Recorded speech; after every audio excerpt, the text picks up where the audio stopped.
Bonsoir. Alors, depuis la sortie du troisième rapport du GIEC le 4 avril dernier, vous avez déclaré que la lutte contre le dérèglement climatique était finalement presque impossible. Expliquez-nous, François.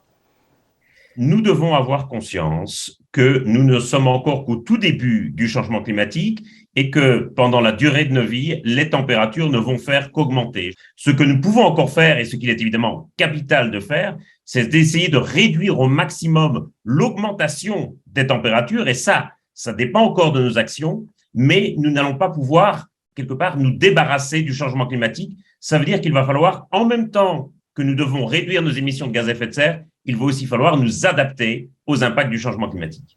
Alors, les vagues de chaleur ont toujours existé, mais elles semblent, c'est vrai, de plus en plus fréquentes ces dernières années.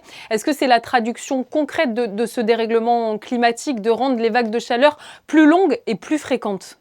Le changement climatique va avoir pour effet d'augmenter à la fois la fréquence, mais aussi l'intensité de ce qu'on appelle les phénomènes climatiques extrêmes, c'est-à-dire les vagues de chaleur, les sécheresses, mais aussi les inondations, par exemple.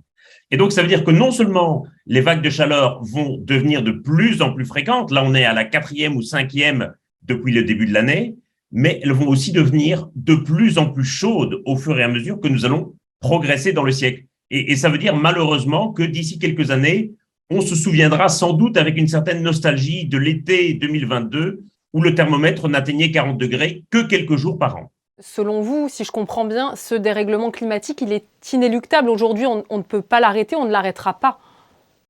On peut le limiter, mais par contre, on ne peut pas l'arrêter. Nous avons engagé un processus qui est irréversible, en tout cas irréversible à l'échelle du 21e siècle. C'est pour ça, d'ailleurs, je crois qu'il ne faut pas parler de crise climatique. La crise donne l'idée que c'est une période temporaire qui va précéder un retour à la normale. Il faut vraiment nous mettre dans la tête qu'il n'y aura pas de retour à la normale.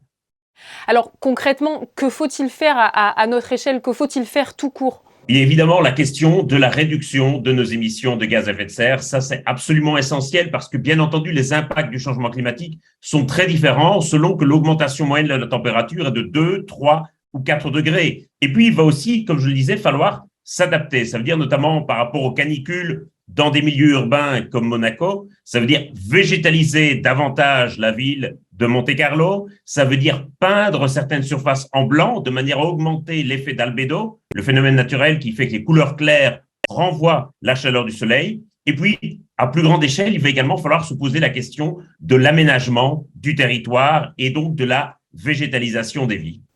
Alors, il y a aussi peut-être parfois un militantisme un petit peu punitif qui entoure l'environnement. Est-ce que, selon vous, ce n'est pas peut-être desservir la cause à certains moments? Moi, je suis effectivement assez dubitatif quand je vois certaines stratégies militantes, notamment qui cherchent à culpabiliser les gens par rapport à leur comportement. Moi, ce que je crains, c'est qu'on ait une société en deux camps retranchés qui soit finalement condamnée à l'immobilisme. Et donc, le grand défi, qui n'est vraiment pas évident, ça va être d'essayer d'embarquer tout le monde là-dedans et de faire comprendre qu'au final, tout le monde a un intérêt à cela parce que tout le monde sera touché. Il y a aussi une énorme vague de climato-sceptiques qui un petit peu rejoint la vague des complotistes. Là, quel regard vous portez aussi là-dessus?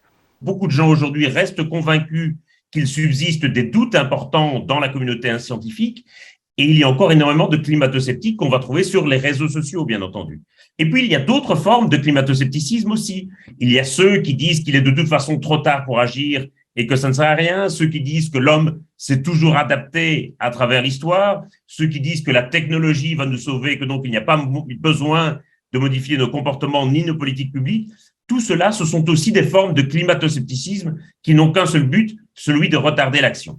Alors là aussi, il y a plusieurs théories concernant ce changement climatique. Est-ce qu'il a été entraîné par les différents agissements de l'homme, de l'humain, ou existe-t-il d'autres raisons? Alors, nous sommes sûrs aujourd'hui à 100%, et le dernier rapport du GIEC est absolument formel sur ce point, que le changement climatique qui est en cours, il est dû aux activités humaines, c'est-à-dire essentiellement à la combustion d'énergie fossile et dans une moindre mesure à l'agriculture. Et donc, effectivement, c'est nous qui sommes responsables du changement climatique en cours. Dernière question, si le processus enclenché justement va au bout, que va-t-il se passer?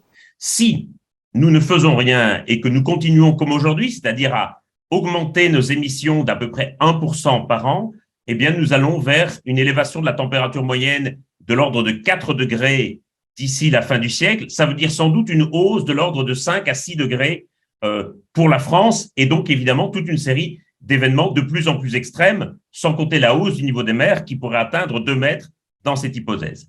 Si par contre nous parvenons à réduire suffisamment nos émissions, à ce moment-là, on peut imaginer que la hausse de la température en France soit de l'ordre de 3 degrés, 3 degrés et demi, et que nous parvenions à nous adapter à la plupart des impacts, même s'il y aura de gros bouleversements dans la manière dont la société est organisée, dans la manière dont on va travailler, dans la manière dont on va construire les bâtiments ou cultiver dans l'agriculture.